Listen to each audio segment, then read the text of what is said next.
एक बार सम्राट अकबर के राज्य में एक बहुत बड़े विद्वान पंडित आए।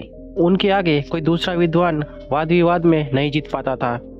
अकबर भी उनसे बहुत प्रभावित थे। अकबर देखना चाहते थे कि उनके राज्य और उनके दरबार में कितने ज्ञानी व बुद्धिमान दरबारी हैं। अकबर ने उन पंडित जी को अपने दरबार में बुलाया और अपने दरबारियों की बुद्धिमत्ता की परीक्षा लेनी चाहिए। सम्राट अकबर ने एक एक करके अपने सभी दरबारियों का सामना पंडित जी से करवाया, परंतु राजा अकबर का कोई भी विद्वान उनके आगे ज्यादा देर ठहर नहीं सका। अब राजा अकबर ने अपने सबसे गुणी और चतुर दरबारी बीरबल को बुलाया और बीरबल से पूछा, बीरबल, मेरे सभी दरबारी इनसे हार गए हैं, क्या तुम वाद विवाद में इनका सामना करना चाहोगे? बीरबल ने विनम्रता से उसका जवाब दिया, महाराज, जो भी आदेश दे उसे पूरा करना मेरा कर्तव्य है। अब दरबार में सभी बड़ी उत्सुकता से दोनों के बीच होने वाले मुकाबले को देखना चाहते थे। कुछ दरबारी ऐसे भी थे जो बीरबल से जलते थे और वे मन ही मन बहुत खुश हो रहे थे। उन्हें लग रहा था आज तो बीरबल हार जाएगा। मुकाबला चालू हुआ। पंडित जी ने बीरबल से कहा, मैं आपको दो विकल्प देता हूँ, या तो आप मेरे 50 सरल सवालों का जवाब दे दो या फिर मेरे एक कठिन सवालों का जवाब दे दो। बीरबल कुछ सोचने के बाद बोले, मैं आपके एक कठिन सवाल का उत्तर देना चाहता हूँ। पंडित जी ने पूछा, पहले मुर्गी आई या अंडा? बीरबल ने जवाब दिया, पहले मुर्गी आई। पंडित जी ने पूछा, आप कैसे बोल सकते हो कि पहले मुर्गी आई और बाद में अंडा? तभी बीरबल ने उत्तर दिया, पंडित जी, मैं आपके एक सवाल का जवाब दे चुका हूँ और मुझे एक ही सवाल का जवाब देना था। ये तो आपका दूसरा सवाल है। आप सभी समझ गए कि बीरबल ने यह मुकाबला जीत लिया है।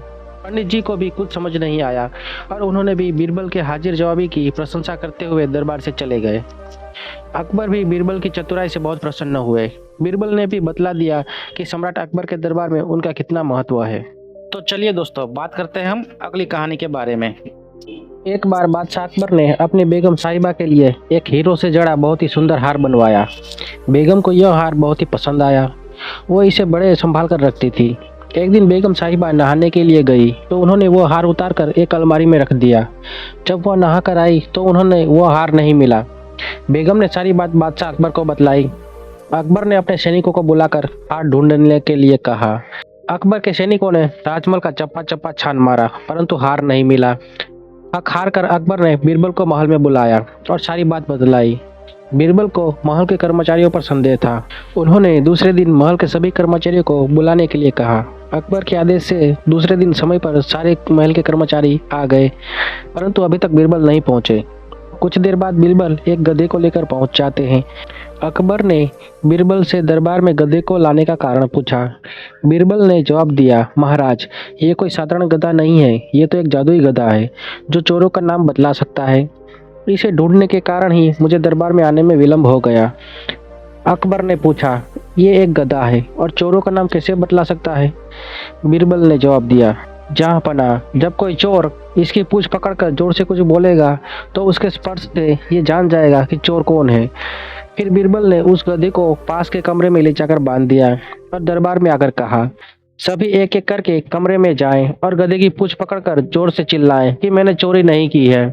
आपकी आवाज यहाँ तक आनी चाहिए। बीरबल के कहे अनुसार सभी एक के बाद एक कमरे में जाते हैं और गधे की पूंछ पकड़कर चिल्लाते हैं, मैंने चोरी नहीं की है। जब यह कार्य पूर्ण हो जाता है तब बीरबल सभी के पास जाकर उनके हाथों खुलवाते हैं और उसे सूंघते हैं। इस प्रकार सूंघते सूंघते एक कर्मचारी के पास जाकर उसके हाथ सूंघकर बीरबल कहते हैं, तानसा, चोरी इसी ने की है। अकबर ने पूछा, तुम इतने भरोसे से कैसे कह सकते हो कि इसी ने चोरी की है? तभी बीरबल कहते हैं, बादशाह, ये कोई जादुई गधा नहीं है, बल्कि एक साधारण सा गधा है। मैंने इसके पूंछ में एक खुशबूदार पदार्थ लगा दिया था। जिन कर्मचारियों ने चोरी नहीं की थी उन्होंने इसकी पूंछ पकड़ी और उन सभी की हथेलियों में से उस पदार्थ की खुशबू आ रही है, जबकि इसने डर के कारण गधे की पूंछ नहीं पकड़ी थी और इसकी हथेली से खुशबू नहीं आ रही है। हमेशा की तरह बादशाह अकबर बीरबल की चतुराई से बहुत खुश हुए और उन्हें बहुत सारा इनाम भी दिया।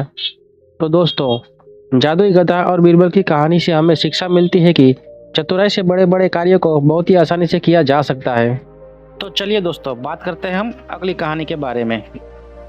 ये सभी जानते हैं कि अकबर के दरबार में बीरबल सबसे बुद्धिमान दरबारी थे।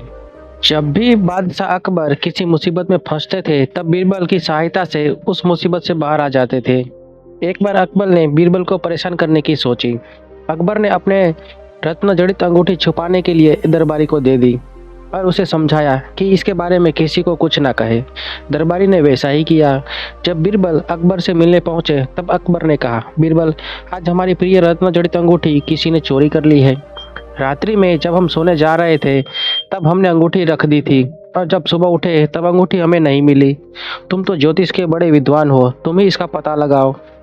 बीरबल ने जवाब दिया, बादशाह, महल के अंदर सिर्फ आपके दरबारी और प्रहरी ही रहते हैं। इन्हीं में से किसी ने अंगूठी चुराई है। सबसे पहले आप मुझे वह स्थान दिखाएं जहां आपने अंगूठी रखी थी। बादशाह अकबर ने एक अलमारी की तरफ इशारा किया। बीरबल अलमारी के पास गए और ज्योतिष संबंधी गुना भाग करने लगे। इसके बाद अलमारी में कान लगाकर कुछ फुसफुसाने लगे। सभी को लगा कि बीरबल अलमारी से कुछ पूछ रहे हैं।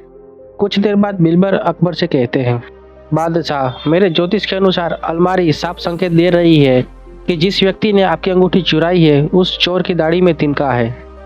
बीरबल की बात को जब उस दरबारी ने सुना जिसे अकबर ने रत्न जड़ित अंगूठी दी थी तो वो डर के कारण अपनी दाढ़ी टटोलने लगा। बीरबल पहले से ही सचेत थे। उन्होंने उस दरबारी को दाढ़ी में तिनका ढूंढते देख लिया। बीरबल उसे पकड़कर अकबर के पास ले जाकर बोले, जहाँपनाह, यही चोर है जो अपनी दाढ़ी में तिनका ढूंढ रहा है। अकबर को तो पहले से ही सब पता था। अकबर बीरबल की चतुराई से बहुत प्रसन्न हुए और उन्हें वह रत्न जड़ित अंगूठी इनाम में दे दी।